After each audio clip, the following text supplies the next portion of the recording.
లోకంలో రెండు జీవులు ఉంటాయి, ఉభయచర జీవి, ఏకచర జీవి. విన్నారా ఈ పేరు? ఉభయచర జీవి. కప్పుంది, ఇది భూమి మీద బ్రతకగలుగుతుంది, నీళ్ళల్లో బ్రతకగలుగుతుంది. చేప ఉందే, అది ఏకచర జీవి, నీళ్ళల్లో మాత్రమే బ్రతకగలుగుతుంది, నీళ్ళల్లోనే విహరించగలుగుతుంది, నీళ్ళల్లోనే ఈదుతుంది, నీళ్ళల్లోనే తన మనుగడ కొనసాగిస్తుంది.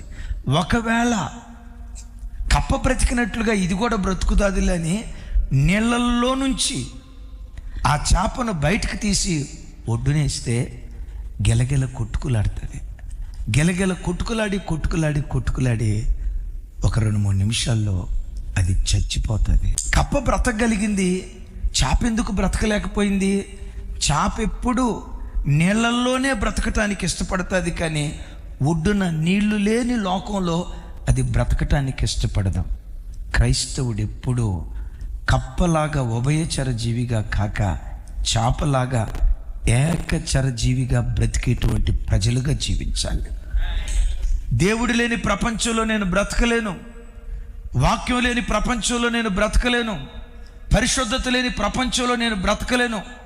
నా దేవునికి దూరమై రెప్పపాటు కాలమైన నేను దూరంగా బ్రతకలేనని నీళ్ళలో నుంచి ఒడ్డునేస్తే చేప ఎలా టపటప కుట్టుకుంటుందో, ఎప్పుడైనా వాక్యం చదవకపోతే నీ ప్రాణం అలా తల్లడిల్లాలి.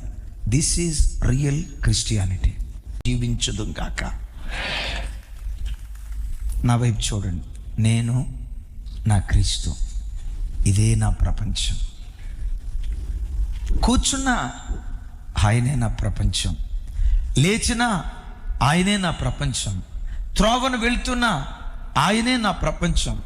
ద్రాక్షవల్లిలో కొమ్మ అంటుకొని ఉన్న రీతిగా, ఓ గురువును శిష్యుడు వెంబడించిన రీతిగా ప్రతి క్షణం నా యేసును హత్తుకొని బ్రతుకుతానని యేసుక్రీస్తు అనే ప్రపంచంలో మన విహరించే వ్యక్తులుగా బ్రతుకుదుము కాక.